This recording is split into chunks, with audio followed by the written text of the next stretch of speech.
દાહોદ એલસીબીએ ઝડપી 7 ગુનાઓનો ભેદ ઉકેલ્યો।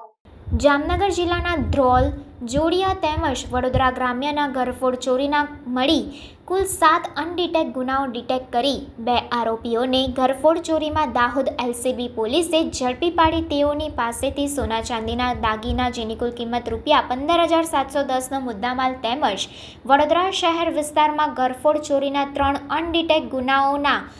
આરોપીને ઘરફોડ ચોરીમાં લઈ ગયેલ ચાંદીના સિક્કા નંગ 22 જેની કુલ કિંમત ₹29,200 એમ કુલ મળી ₹54,910નો મુદ્દામાલ રિકવર કરી દાહોદ એલસીબી પોલીસે કુલ 3 ઈસમોને ઝડપી પાડી જેલના સળિયા પાછળ ધકેલી દીધા હતા।